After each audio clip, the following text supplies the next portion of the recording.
नमस्कार। तो चलते हैं हम लोग आज एक नए टॉपिक के साथ। तो हमारा टॉपिक है मौलिक अधिकार। इंग्लिश में इसे फंडामेंटल राइट कहते हैं। और यहाँ दो चीज़ें हमेशा ध्यान रख लेना कि जब भी भारत के संविधान की बात आए तो भारत का संविधान अगर एक देश के हिसाब से सबसे ज़्यादा अगर प्रभावित है तो वो अमेरिका से प्रभावित है, संयुक्त राज्य अमेरिका से। और अगर एक अधिनियम के हिसाब से, एक कानून के हिसाब से सबसे ज्यादा प्रभावित है तो वो भारत शासन अधिनियम 1935 है। ये दो चीज अपने को ध्यान रखनी है। इसीलिए मौलिक अधिकार एक देश के हिसाब से चलें तो यहां पर अपने को उत्तर देना है संयुक्त राज्य अमेरिका। इसको जो हमने भारत के संविधान में जो रखा है वो संयुक्त राज्य अमेरिका से कॉपी किया है, वहां से इसकी नकल की है। लेकिन ध्यान रखिएगा, भारत का जो संविधान है नकल से जरूर है लेकिन नकल विद अकल है। तो नकल हमने हूबहू नहीं किया है, नकल को भी हमने उसमें अकल लगाया है। संविधान सभा जो बैठी थी वो संविधान सभा हर चीज को ठोक बजा करके ही संविधान के अंदर रख रही है। ऐसा नहीं है कि भाई कॉपी कर लो, मतलब नकल जैसा हूबहू है वैसे ही नकल मार लो, नहीं, ऐसा नहीं किया। तो हमने उसमें अपना अकल जो है बहुत ज्यादा लगाया। सबसे पहली चीज तो ये चीज आ जाती है कि सर इससे मौलिक अधिकार, इसमें एक वर्ड आता है मौलिक, इसे मौलिक क्यों कहते हैं? और दूसरा शब्द है यहां पर अधिकार। ये अधिकार क्या है? सबसे पहले हम लोग अधिकार की बात करते हैं। अब जैसे कोई एक व्यक्ति है, जैसे कि आप और मैं, हम इस देश में रहते हैं, भारत में। मेरा मन कर रहा है कि मैं इस देश की सरकार को उसकी नीतियों के लिए खरी खोटी सुनाऊं। क्या मैं सुना सकता हूं? उत्तर है हाँ। लेकिन वो जो सरकार है उसके पास तो शक्ति ज्यादा है। सरकार का मतलब, एक राज्य का मतलब होना शक्तिशाली। देखिए, जो सरकार है उसके पास शक्ति होगी ही होगी। तो वो सरकार बहुत शक्तिशाली है, उसके पास बहुत शक्तिशाली। आज के टाइम पे इस देश का जो प्रधानमंत्री है, उस प्रधानमंत्री की नीतियों के खिलाफ अगर मैं बोलूं और उनके पास शक्ति ज्यादा है, तो क्या ऐसा नहीं हो सकता है कि वो मुझे उठा करके जेल में डाल दे? हो सकता है ना? तो मुझे ऐसी ही, अब इसका मतलब है कि मैं बोल ही नहीं सकता अब सरकार के खिलाफ। यही है मौलिक अधिकार, यही है अधिकार कि अगर मैं एक मानव शरीर का हिस्सा हूं, मानव शरीर में अगर मेरा जन्म हुआ है, मेरी अपनी एक विवेक है, मेरा अपनी एक बुद्धि है, मुझे प्रकृति ने जुबान दी है, मैं बोल सकता हूं। तो मैं गलत नहीं बोलूंगा लेकिन आपकी गलत नीतियों के खिलाफ जरूर बोल सकता हूं, और इसके लिए आप मुझे रोक नहीं सकते। इसी के लिए संविधान सभा वालों ने संयुक्त राज्य अमेरिका का जो अनुसरण किया है, उसी के हिसाब से हमने अपने संविधान के अंदर इन अधिकारों के तत्वों को जोड़ा है, कंसेप्ट को जोड़ा है। तो अगर मुझसे मेरे बोलने की ही अगर अधिकार छीन लिया जाए तो फिर इस मानव शरीर में होने का क्या फायदा है? और मैं देख रहा हूं कि वो गलत हो रहा है, मैं बोल ही नहीं सकता। क्या मैं शांतिपूर्ण रूप से सभा नहीं कर सकता? क्या मैं कोई संगठन नहीं बना सकता? अगर मुझे लगता है कि एक संगठन है और मुझ जैसे अकेले व्यक्ति विशेष को वो तंग कर देता है, तो मैं अगर कई लोगों के साथ मिलकर के अगर एक संगठन बना लूं तो मैं उस पर दबाव डाल सकता हूं। तो ये मेरा अधिकार है। इस तरह के ही अधिकार जो हैं वो आपको और मुझको दिए गए हैं। सवाल ये है, अधिकार किसको दिया गया है? आप कहेंगे सर अधिकार दिए गए हैं नागरिकों को।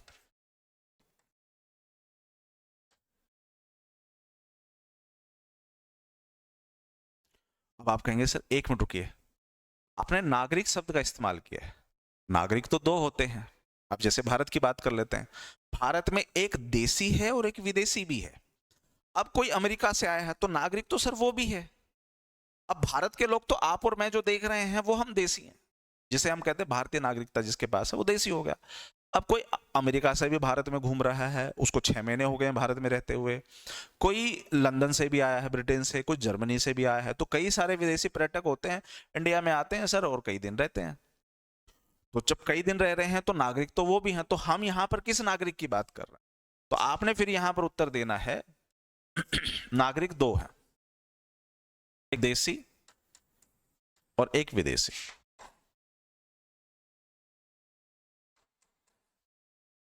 जो देशी नागरिक हैं वो तो निसंदेह आप और मैं हैं, यानी भारतीय हैं।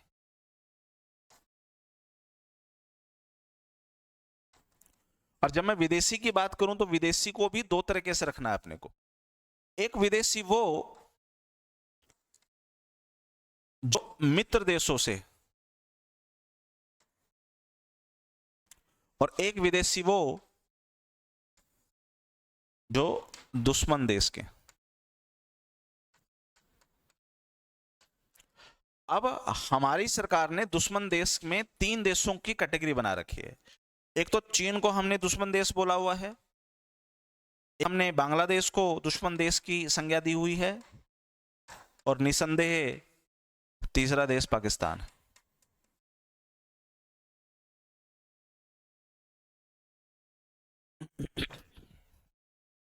चीन, बांग्लादेश और पाकिस्तान ये दुश्मन देश हैं। तो इसका मतलब है कि हम जो मौलिक अधिकार दे रहे हैं वो मौलिक अधिकार देशी को दे रहे हैं, हमने वो विदेशियों को दिया, और विदेशियों में भी मित्र देशों के नागरिकों को, दुश्मन देश के नागरिकों को कोई भी मौलिक अधिकार नहीं दिए जाते।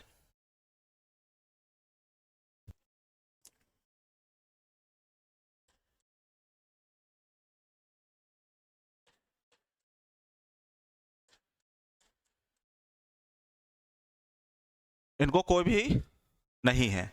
लेकिन विदेशियों को, खासकर जो मित्र देश हैं, इनको हमने मौलिक अधिकार दिए हैं, लेकिन सारे नहीं दिए। इनको जो मौलिक अधिकार दिए गए हैं, सिर्फ इतना ध्यान रख लीजिए अभी के लिए कि एक तो अनुच्छेद 14 दिया गया है जो कानून के समक्ष समानता के बारे में बात करता है, और उसके बाद अनुच्छेद 20 से लेकर के 28। इसका मतलब है 15, 16, 17, 18, 19 ये अनुच्छेद जो है विदेशी जो मित्र देशों के हैं उनको भी नहीं मिले, और उसके बाद 20 से 28 मिला है, 29, 30 नहीं मिला है, क्योंकि 29, 30 की कंडीशंस फॉलो नहीं करते वो लोग। तो सिर्फ ये हैं मित्र देश जो विदेशी। तो किनको जो अधिकार दिए गए हैं, किनको दिए गए? नागरिकों को। नागरिक भी कैसे कैसे, वो आपके सामने। अब सवाल है, अधिकार दिए गए हैं नागरिकों को, किसके विरुद्ध? हम ये अधिकार जैसे मुझको दिए गए हैं, तो मुझे क्या बोला गया कि ये अधिकार क्यों दिया गया आपको? क्योंकि सामने जो है वो बहुत शक्तिशाली है। आप अगर बोलेंगे तो हो सकता है कि वो आपको उठा करके जेल में डाल दे। सामने कौन है? सामने सरकार है, सामने राज्य है। तो आप कहेंगे ये जो अधिकार दिए गए हैं नागरिकों को,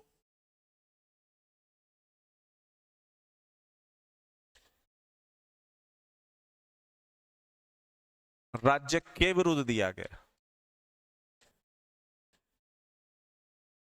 यानी मैं राज्य के खिलाफ बोल सकता हूं। मैं अगर प्रधानमंत्री के खिलाफ बोलना चाहूं, उसकी नीतियों, गाली गलौच नहीं, उसकी नीतियों के खिलाफ बोलना चाहता हूं, मैं बोल सकता हूं।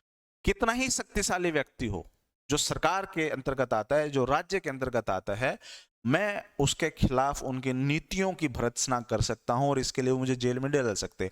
और किसी वजह से अगर उन्होंने मुझे जेल में डाल दिया, तो न्यायपालिका, जो कि स्वतंत्र न्यायपालिका है, सर्वोच्च न्यायालय, जिसका काम है आपके और मेरे मौलिक अधिकारों की सुरक्षा करना, क्योंकि वो मौलिक अधिकारों का अभिभावक बनाया गया है, तो वो ये सुनिश्चित करेगा कि मेरे और आपके मौलिक अधिकार छीने ना जाए, राज्य मेरे मौलिक अधिकार को ना छीन सके।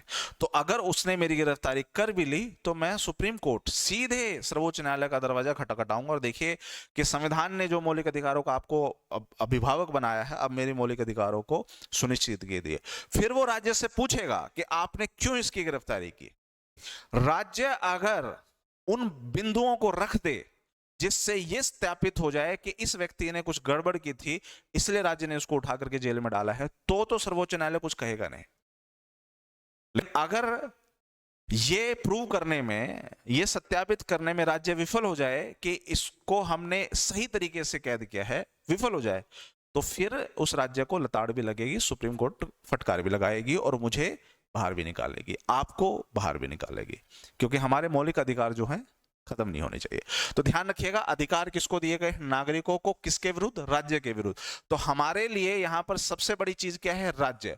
और राज्य का मतलब पावर, शक्ति। ये बहुत शक्तिशाली है, तो इसलिए इसके विरुद्ध नागरिकों को अधिकार दिए गए। अब अगला शब्द है सर, आपने बताया कि राज्य जो है वो उठा करके जेल में डाल देगा, राज्य ने जेल में राज्य ने उठा करके आपको जेल में भी डाल दिया, तो ये तो अधिकार के खिलाफ चला गया ना। ध्यान रखिएगा, एक शब्द है पूर्ण अधिकार।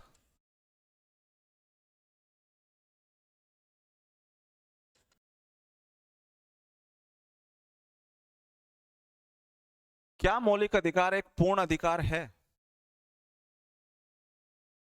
इंग्लिश में कहते हैं एब्सोल्यूट राइट्स। इसका मतलब होता है, पूर्ण अधिकार का मतलब दे दिया, दे दिया, इसमें कोई गुंजाइश नहीं है खत्म करने की। एक एग्जाम्पल के साथ समझाता हूं, उदाहरण लीजिए। भारत के संविधान के अनुच्छेद 21 में जो मौलिक अधिकार के तहत आता है, वो कहता है जीने की स्वतंत्रता। लेकिन हम तो देखते हैं कि यही राज्य फांसी भी चढ़ा देता है लोगों को। तो सर, राज्य ने अगर किसी को फांसी चढ़ाई तो पहली चीज, फांसी इसलिए चढ़ाई गई है बेटा क्योंकि न्यायपालिका ने राज्य को ऐसा करने के लिए कहा है, क्योंकि वो व्यक्ति समाज के लिए खतरा है, उसने कुछ मानव अधिकारों के उल्लंघन किए हैं। मानव अधिकार, वो भी जघन्य अपराध, मानव अधिकार के खिलाफ जाके कुछ किया है, कोई जघन्य अपराध किया है, और वो अगर इसी दशा में रहा तो इस समाज के लिए वो नुकसानदायक है। इसीलिए मुझे समाज को बेहतर बनाने के लिए ऐसे असामाजिक तत्वों का निपटारा करना बहुत जरूरी है। तो न्यायपालिका ने राज्य को कहा इसको फांसी दीजिए, तब जाकर के राज्य फांसी देगा। इसका मतलब यह है कि आपको और मुझे जो दिए गए पूर्ण मौलिक अधिकार हैं वो पूर्ण अधिकार नहीं है, यानी वो छीने जा सकते हैं। लेकिन ये ध्यान रखिएगा, छीनने के लिए एक निश्चित बिंदु होना चाहिए, उसका कारण जो होना ना चाहिए, छीनने का जो कारण होना चाहिए ना, वो बहुत ही वैलिड होना चाहिए।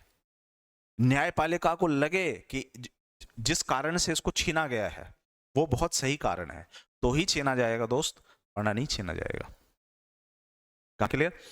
तो मौलिक अधिकार जो है हमारे पूर्ण अधिकार नहीं है, केवल अनुच्छेद 17 को छोड़ करके जो अस्पृश्यता का उन्मूलन है वही है पूर्ण अधिकार। मतलब अस्पृश्यता को आप किसी भी कीमत पे खत्म नहीं कर सकते, वो पूर्ण रूप से पूर्ण अधिकार है। ठीक है, आगे बढ़ते हैं। दूसरा शब्द है बेटा यहां पे मौलिक। इस मौलिक का क्या मतलब है?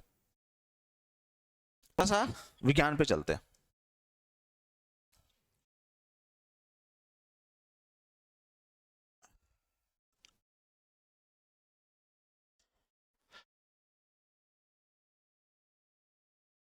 फिजिक्स के अंदर, भौतिक विज्ञान के अंदर एक शब्द आता है मूल तत्व। इंग्लिश में से कहते हैं फंडामेंटल पार्टिकल, मूल तत्व या मौलिक तत्व। मूल बोल लो या फिर मौलिक बोल लो।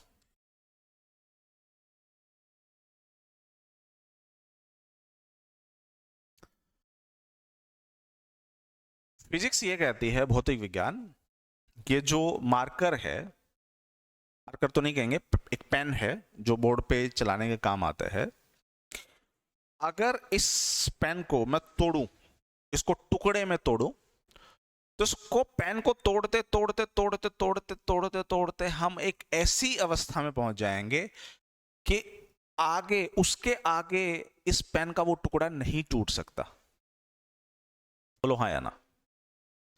इस पेन को तोड़ते हुए हम एक ऐसी दशा में पहुंच जाएंगे कि उसके बाद ये पेन टूटना बंद हो जाएगा।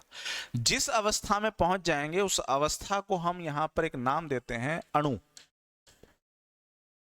जिसे हम लोग एटम भी कहते हैं। तो फिजिक्स ये कहती है कि जो आगे जाकर के विभाजित ना हो सके, ये टुकड़ों में बट जाएगा, विभाजित होता जाएगा होता जाएगा होता जाएगा, आप तोड़ते जाइए, 2 बनाइए, 4 बनाइए, 10 बनाइए, लेकिन एक आखिरी ऐसी अवस्था जिसके बाद ये टूटना बंद हो जाएगा, उसको हम अणु कहते हैं, उसको हम लोग एटम कहते हैं। लेकिन उसी जब अणु के अंदर घुसते हैं तो उस अणु के अंदर मुझे इलेक्ट्रॉन मिलता है, प्रोटॉन मिलता है और न्यूट्रॉन मिलता है।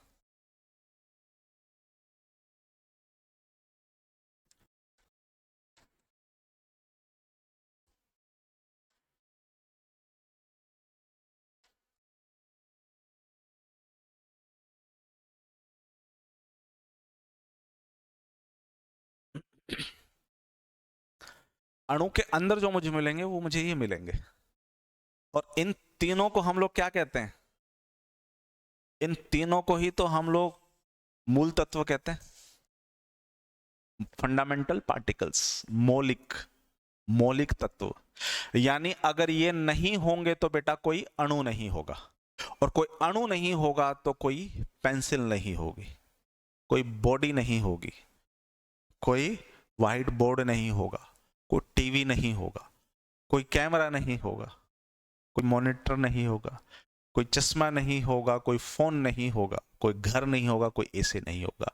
यानी सबका एक सबसे निम्नतम जिसे हम बिंदु कहते हैं वो अणु है। हर चीज के पीछे का अपना एक निम्नतम बिंदु, सबसे छोटा जिसे आगे न तोड़ सके वो अणु। हम सब अणु से बने हैं।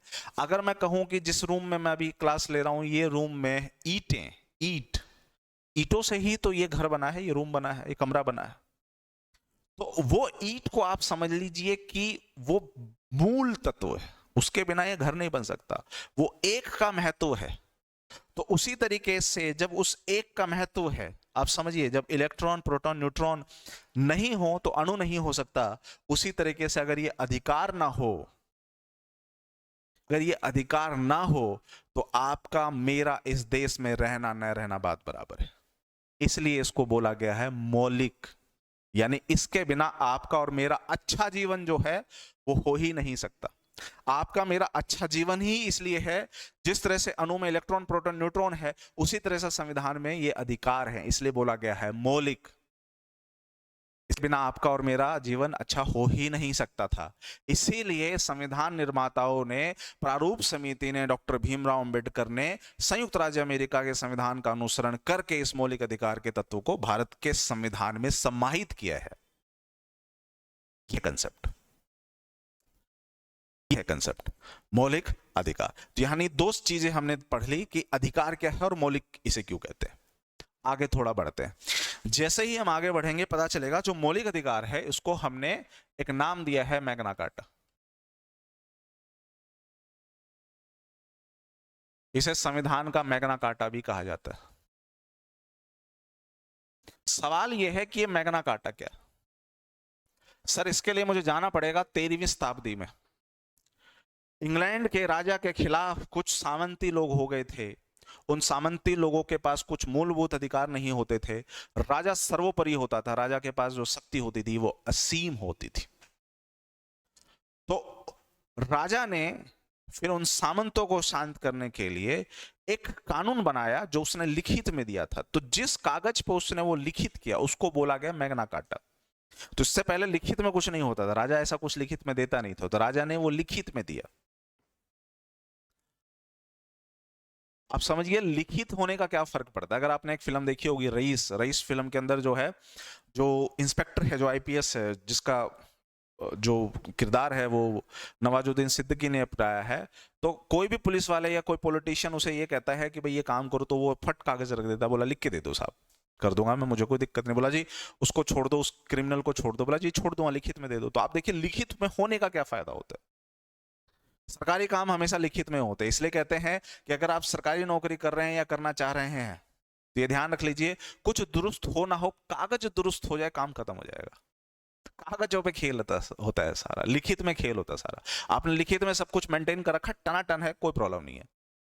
तो उसी तरीके से राजा जो जेम्स थे उन्होंने लिख करके दिया अपने सामंतों को कि साहब ये आपके अधिकार होंगे और ये लिखित में मैं आपको दे रहा हूं। तो यहां से पहला रिटर्न राइट्स स्टार्ट हुआ है, क्योंकि हमें भी लिखित में ही ये अधिकार दिए गए हैं। भारत का संविधान इस चीज में प्रतिबद्ध है कि आपको और मुझको ये अधिकार लिखित में दिया जाए। हाँ भाई हम आपको गारंटी दे रहे हैं। तो इसलिए भारत के संविधान में भाग 3 मतलब मौलिक अधिकार। तो इस संविधान के भाग 3 में ध्यान रखिएगा, भाग 3 को हम इंग्लिश की तरह 3 या देवनागरी की तरह 3 नहीं लिखेंगे, इसे रोमन में लिखेंगे। रोमन 1 2 जो 3 है उसके तहत हम लिखेंगे भाग 3। और इसमें अनुच्छेद पे जाना है।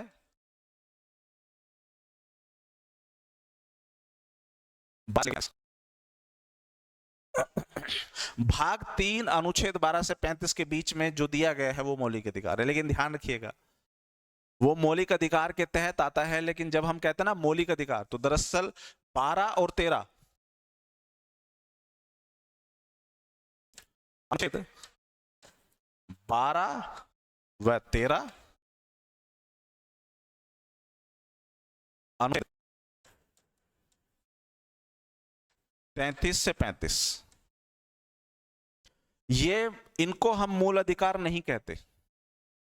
मूल अधिकारों को प्रभावी बनाने के लिए जिन चीजों की जरूरत होती है उन चीजों का वर्णन किया है हमने अनुच्छेद 12, 13, 33, 34, 35 में। जब मैं ये कह रहा हूं मौलिक अधिकार, यानी जब मैं अधिकार की बात करता हूं तो दरअसल मैं बात कर रहा हूं संविधान के अनुच्छेद 14 से लेकर के 32 के बीच की। सिर्फ अधिकार इनको बोला जाता है। उस अधिकारों को किसके विरुद्ध, कब, क्या, क्यों, ये सारे अनुच्छेद 12, 13 और 33, 34, 35 है। लेकिन जब मैं कहता हूं मौलिक अधिकार, इसका मतलब मैं अनुच्छेद 14 से 32 के बारे में बात कर रहा हूं। यह है मौलिक अधिकार। अब मौलिक अधिकार जो हैं क्या खत्म हो सकते हैं? राज्य के विरुद्ध तो सर दे दिया गया, हमें सुरक्षा मिल गई राज्य के विरुद्ध। पहले तो आप ये चीज समझिए, राज्य के विरुद्ध। मैं आपसे एक सवाल करूं, सपोज कीजिए ये है वाइफ और ये है हस्बैंड। बायोलॉजी के अंदर, जीव विज्ञान के अंदर मेल फीमेल को इस तरह से दर्शाया जाता है। तो ये फीमेल सिंबल होता है, ये मेल सिंबल होता है, महिला पुरुष। अब ये इनका जो रिलेशन है, इनका जो संबंध है एक दूसरे से, वो पति पत्नी का है। पत्नी का यहां पर एक फोन है,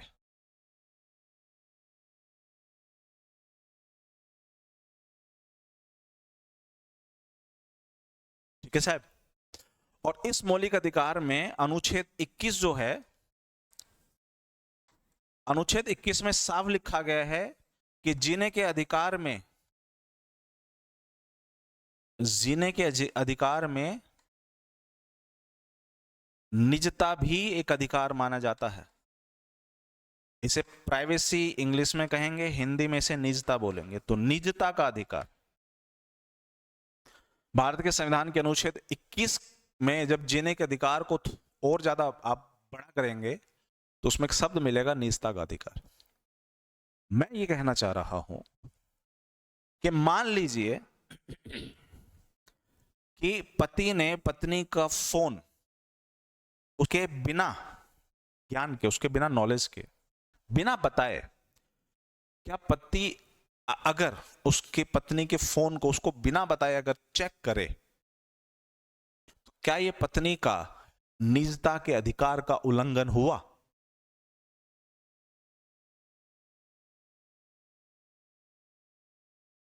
तो उत्तर मिलेगा बिल्कुल भी नहीं सर, क्योंकि मौलिक अधिकार का मामला तभी बनेगा जब एक तरफ नागरिक हो और दूसरी तरफ राज्य हो, तभी वो मौलिक अधिकार है। यहां दोनों ही पति पत्नी हैं। जरूर फोन चेक किया गया है तो पत्नी के प्राइवेसी के अंदर घुसा गया। आप ये मत कह देना है सर पत्नी का प्राइवेसी नहीं होता। पति पत्नी दोनों का इस संबंध के बावजूद भी निजता होती है, प्राइवेसी होती है। जो वो रखना चाहें तो रख सकते हैं, और इसके लिए पति पत्नी एक दूसरे पर दबाव नहीं डाल सकते क्योंकि हम एक दूसरे के पति पत्नी हैं तो हम ये कर सकते हैं। नो, उनकी अपनी प्राइवेसी होती है, उनकी अपनी निजता है। तो ये मामला जो है वो मौलिक अधिकार का नहीं माना जाएगा। क्यों? क्योंकि दोनों में ही कोई राज्य नहीं है। लेकिन वहीं पे एक पॉलिटिशियन है, और मुझे याद है कि जो करंट गवर्नमेंट है, उस करंट गवर्नमेंट ने क्या किया, इजराइल से एक वायरस ले आए जो मोबाइल वगैरह में डाल करके उनकी रिकॉर्डिंग वगैरह में मतलब हेल्प करता है। तो इजराइल से वो ले आए, वायरस ले आए, और उन्होंने क्या किया, सॉफ्टवेयर के माध्यम से उस मालवेयर को, उस वायरस को इस पॉलिटिशियन के फोन में डाल दिया। डाला किसने? राज्य ने। राज्य ने इस व्यक्ति के फोन में एक वायरस डाल दिया। क्यों डाला भाई? वायरस क्यों डाला सर? वायरस जबकि इजराइल से लिया गया था वो वायरस। तो वायरस इसलिए डाला ताकि ना राज्य ये देख सके कि सामने वाला क्या कर रहा है। मुझे उसके पल पल की जानकारी चाहिए, किससे बात कर रहा है, क्यों कर रहा है, राज्य के विरुद्ध क्या कर रहा है, कहाँ उसका खजाना दबा हुआ, कहाँ पैसा दबा हुआ, सारी चीजों की इंफॉर्मेशन लेना चाहता है राज्य। क्यों? जबकि उस व्यक्ति का अपना प्राइवेसी निजता है। तो अब बताइए, राज्य जब सॉफ्टवेयर डाल करके उस व्यक्ति के फोन को ट्रेस करने की कोशिश कर रही है, तो ये निजता के अधिकार का उल्लंघन हुआ कि नहीं हुआ? बिल्कुल हुआ, क्योंकि यहां एक व्यक्ति है और दूसरी तरफ राज्य है। तो ये माना जाएगा मौलिक अधिकार का उल्लंघन। और अगर ये मौलिक अधिकार का उल्लंघन है तो हमारे पास कोर्ट कितने हैं? नीचे की तरफ एक कोर्ट है सर, जिसको हम डिस्ट्रिक्ट कोर्ट कहते हैं। ऊपर की तरफ एक कोर्ट है, हाई कोर्ट कहते हैं। उसके ऊपर एक कोर्ट है जिसे सुप्रीम कोर्ट या सर्वोच्च न्यायालय कहते हैं। तो जिला न्यायालय, उच्च न्यायालय और सर्वोच्च न्यायालय। अगर ये मामला मौलिक अधिकार का नहीं है, नॉर्मल कोई मामला है, तो अब जैसे कि कोई ये व्यक्ति है, व्यक्ति विशेष है, इसका किसी दूसरे व्यक्ति विशेष से कोई झगड़ा हो गया, तो ये इस मामले को सबसे पहले जहां लेके जाएंगे वो डिस्ट्रिक्ट कोर्ट में लेके जाएंगे। केस चलेगा, वो फैसला इसके तो हक में नहीं है लेकिन इसके हक में चला गया, तो ये खुश नहीं है, ये चाहता मुझे न्याय मिले, तो फिर वो उस फैसले के खिलाफ उससे उच्चली अदालत जो है, जो कि उच्च न्यायालय है, उसमें वो अपील दायर करता है कि जी मेरे के साथ न्याय नहीं हुआ, आप देखिए एक बार। तो उसने अपील दायर कर दी। अभी हाई कोर्ट ने भी मान के चलिए कि इसी व्यक्ति जिसके फेवर में फैसला आया था, जिसके हक में फैसला आया था, उसी के हक में फैसला दे दिया, अब उसके विरुद्ध दे दिया, तो अब वो उसके खिलाफ अपील कर सकता है सर्वोच्च न्यायालय में। और सर्वोच्च न्यायालय से ऊपर कोई न्यायालय नहीं है। अगर यहां से सब कुछ फारिग तो फिर फारिग। तो सर्वोच्च न्यायालय में पहुंचने के लिए आपको देखिए निचले पायदान से शुरू करना पड़ेगा। जब इन दोनों का जो मसला है वो नॉर्मल है, साधारण है, लेकिन अगर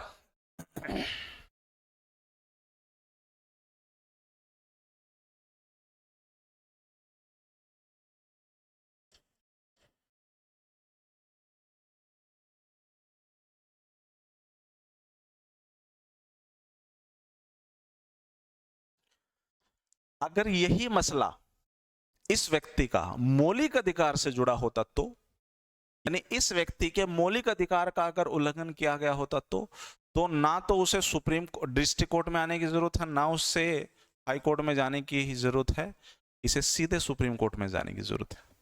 ये व्यक्ति सीधे सुप्रीम कोर्ट में जाएगा, क्योंकि सुप्रीम कोर्ट को मौलिक अधिकारों का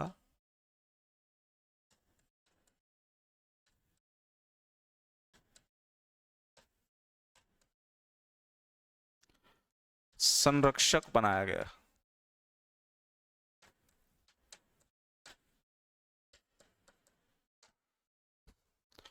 और सर्वोच्च न्यायालय यह तय करेगा कि क्योंकि मैं इसका अभिभावक हूं, मैं उसका संरक्षक हूं, इसलिए मेरा काम है इस व्यक्ति के मौलिक अधिकार की सुरक्षा करना। और सवाल यह है कि यह व्यक्ति अपने इस मौलिक अधिकारों की सुरक्षा की गारंटी के लिए जब सर्वोच्च न्यायालय में जाता है तो किस अनुच्छेद के तहत जाता है?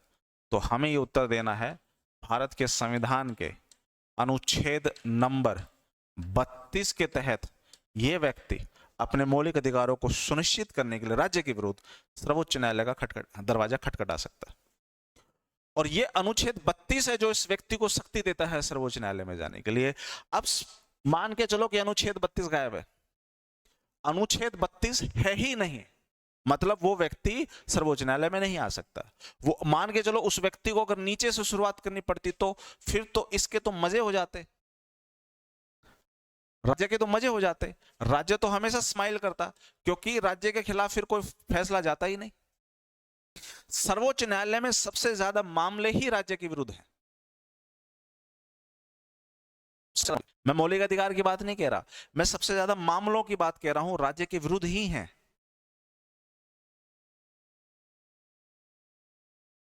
अगर वो सारे ही फैसले राज्य के में चले जाएं तो राज्य शक्तिशाली हो जाएगा, द ग्रेट खली, अंडरटेकर, फिर वो किसी को कुछ नहीं समझेंगे।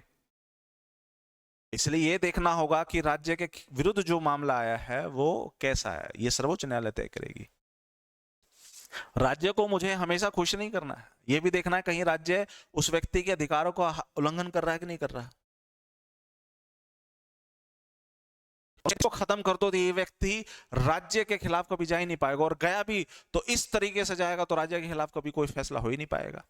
और मैंने बताया क्योंकि बेटा ये मौलिक हैं, क्योंकि अगर ये नहीं रहेंगे तो आपका और मेरा फिर इस देश में रहना कुछ वैसा ही हो जैसे जैसे जैसे उत्तर कोरिया के अंदर जो लोग हैं रह रहे होते, बेचारों के पास कोई अधिकार नहीं होता, ना वो उस व्यक्ति विशेष के खिलाफ कुछ बोल सकते हैं। ये समस्या है। डॉक्टर भीमराव अंबेडकर जी, डॉक्टर भीमराव रामजी अंबेडकर जब मौलिक अधिकार के अलग अलग पहलुओं पर विचार कर रहे थे तो उनके दिमाग में यही एक पहलू सबसे पहले कौन था कि अगर मैं 32 ना जोड़ूं, अनुच्छेद 32 जिसमें व्यक्ति विशेष सीधे सर्वोच्च न्यायालय में अपने मौलिक अधिकारों को सुनिश्चित करवा सकता है राज्य के विरुद्ध, तो फिर वो व्यक्ति, अगर मैं 32 ना जोड़ू तो कुछ फायदा ही नहीं है, फिर तो मौलिक अधिकार दे दो तो ठीक, ना दो तो ठीक। तो अनुच्छेद 32 जो है उस व्यक्ति को पावरफुल करता है, शक्ति देता है। यही वजह है कि अनुच्छेद 32 को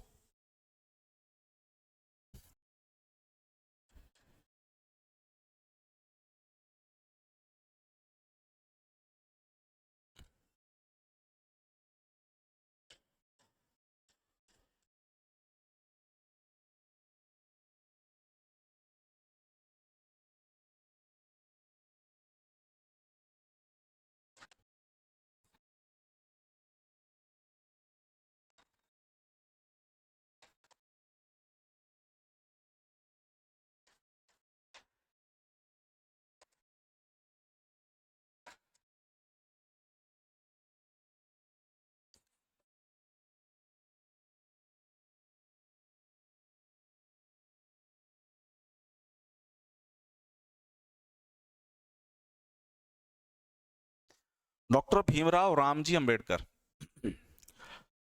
अनुच्छेद 32 को संविधान की हृदय व आत्मा किसने कहा है? श्री डॉक्टर भीमराव रामजी अंबेडकर जी ने। तो प्रस्तावना को ध्यान रखिएगा, हृदय व आत्मा नहीं कहा गया है, यह अनुच्छेद 32 है जिसको हृदय व आत्मा कहा गया। आगे बढ़ते। अभी सर आपने ये बताया कि जो मौलिक अधिकार हैं वो राज्य के विरुद्ध नागरिकों को दिए गए हैं, लेकिन ये अधिकार पूर्ण अधिकार नहीं है, मतलब ऐसा नहीं है कि दे दिए हैं तो छीने नहीं जा सकते। राज्य ये मौलिक अधिकारों को एक निश्चित ग्राउंड पे छीन सकता है, मतलब एक बढ़िया कारण दे करके, अगर वो कारण अच्छा है और ये न्यायालय को लगता है कि हाँ इस कारण से हम छीन सकते हैं, तो राज्य जो आपके मौलिक अधिकार को छीन लेगा। लेकिन लेकिन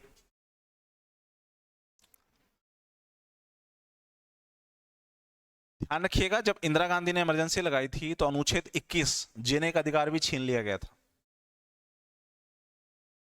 जीने का अधिकार भी छीन लिया गया था, मतलब अगर राज्य उस समय किसी व्यक्ति विशेष को गोली मार दे तो मार सकती है ऐसा, जबकि आज ऐसा नहीं कर सकती। तो मौलिक अधिकार छीना जा सकता है? हाँ सर, मौलिक अधिकार छीना जा सकता है, ये संविधान निर्माताओं ने बहुत पहले जोड़ दिया था। अगर ग्राउंड, निश्चित ग्राउंड हो, अगर लगे कि कुछ गड़बड़ है, राज्य को अगर छीनना है तो छीन सकता है, लेकिन ध्यान रखा जाएगा परिस्थिति कैसी भी हो, चाहे आपातकाल ही क्यों ना लग जाए, इमरजेंसी ही क्यों ना लग जाए इस देश में,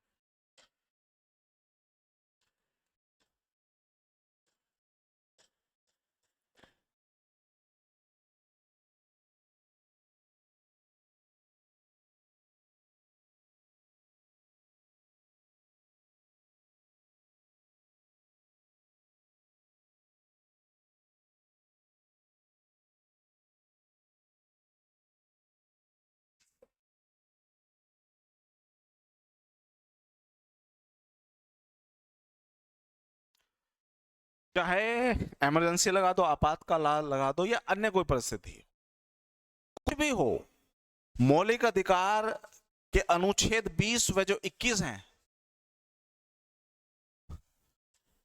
इनको आप लोग निलंबित नहीं कर सकते। देखिए दो शब्द होता है, एक खत्म करना होता है, एक निलंबित करना होता है।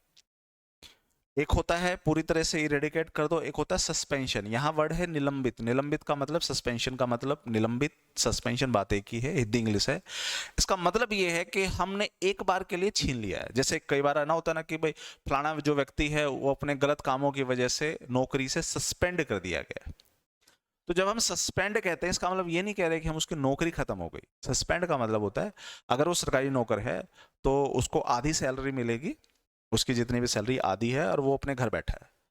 जब उस पर कोई कार्रवाई वगैरह होती है, अगर सब कुछ ठीक है तो उसे वापस नौकरी मिल जाती है, और जो अगर सब कुछ सही था तो जितने महीने की उसकी सैलरी कटी वो भी उसे मिल जाती है, जितनी कटी थी वो मिल जाती है। तो निलंबित होने का मतलब खत्म करना नहीं होता, निलंबित होने का मतलब कुछ समय के लिए उसे हटा देना होता है। जब परिस्थितियां वापस से सामान्य होती है तो उसको वापस दे दिया जाता है, अगर सब कुछ ठीक हो तो यहाँ पर भी शब्द है निलंबित करना। तो इंदिरा गांधी ने, आप देखिएगा, अनुच्छेद 20 व 21 को भी खत्म कर दिया था, मतलब निलंबित कर दिया था। लेकिन जो अगली सरकार आई उस सरकार का नाम था मोरारजी देसाई की सरकार, मतलब सरकार के जो प्रधानमंत्री थे वो मोरारजी देसाई थे, और 1970 में पहले गैर कांग्रेसी सरकार बनी थी। तो उस गैर कांग्रेसी सरकार ने ये सुनिश्चित किया था कि किसी भी परिस्थिति मतलब सबसे बुरी परिस्थिति आपातकाल की होती है, इस परिस्थिति में भी किसी का जीने का अधिकार कम से कम ना छीना जा सके। और अनुच्छेद 20 का मतलब होता है कि जैसे किसी ने कोई अपराध किया हुआ है, उसको जेल मिल गई उस अपराध के लिए, मान के चलो वो 2 साल के लिए अपराध करा, अपराध की सजा भुगता है, क्या उसको दोबारा उसी जुर्म के लिए सजा मिल सकती है? आप कहेंगे नहीं मिल सकती। अनुच्छेद 20 में यही लिखा गया है। तो जो नई गवर्नमेंट आई उसने एक संविधान संशोधन किया, और वो संविधान संशोधन था 44वां संविधान संशोधन अधिनियम 1978 के द्वारा मोरारजी देसाई की गवर्नमेंट ने सुनिश्चित किया कि इनको निलंबित नहीं किया जाएगा किसी भी परिस्थिति में। यह है डियर जी कहानी मौलिक अधिकार की। यहां तक अगर किसी को किसी तरह की दिक्कत है तो आप मुझसे सवाल कर सकते हैं। लेकिन मौलिक अधिकार के कुछ जो मूलभूत चीजें हैं वो मैंने आपको बता दी, कहां से लिया गया, किसके विरुद्ध है, क्यों है, क्या है, कैसे है, पूर्ण है कि नहीं है। जब हम अधिकार की बात करते हैं तो अधिकार सिर्फ 14 से 32 ही हैं, बाकी अधिकार नहीं होते। अनुच्छेद 12 जो है वो ये, अब जैसे कि राज्य के विरुद्ध, अब सवाल ये आता है राज्य क्या है सर? तो अगर आपको राज्य समझना है तो फिर आपको अनुच्छेद 12 पे जाना पड़ेगा, क्योंकि उस राज्य की जो परिभाषा है वो अनुच्छेद 12 में दी गई है। राज्य अगर कोई ऐसा कानून बनाए जो सामने वाले व्यक्ति को मौलिक अधिकार का हनन करने की कोशिश करे, क्योंकि राज्य ऐसा कानून भी बनाने की कोशिश कर सकती है, तो अगर मौलिक अधिकार का हनन करने की कोशिश करे तो ऐसे कानून को रद्द किया जा सकता है। दोबारा सुनिएगा, राज्य की परिभाषा जानने के लिए आपको अनुच्छेद 12 में जाना पड़ेगा। पूरी डिटेल में नहीं जा रहा मैं अभी, सिर्फ ऊपरी चीज पे है। दूसरी कि राज्य ऐसा कोई कानून बना दे उस कानून के तहत उस नागरिक के मौलिक अधिकार जो हैं वो छीने जा रहे हैं या उसमें किसी तरह का बदलाव करने की कोशिश की जा रही है। तो राज्य अगर कोई कानून बना के नागरिक के मौलिक अधिकार को छीनने की कोशिश कर रही है तो अनुच्छेद 13 के तहत सर्वोच्च न्यायालय ऐसे कानून को निरस्त कर देगा। अनुच्छेद 13 के तहत ऐसे कानून को वो निरस्त कर सकता है। यह है अनुच्छेद 12 व 13, और इसी तरह से 33, 34, 35 भी है। चलिए, तो मौलिक अधिकार की जो बेसिक चीजें हैं वो हमने कर ली। आशा करता हूं कि सेशन एंजॉयिंग रहा होगा। Thank you so much. दस विदानिया, बाय बाय।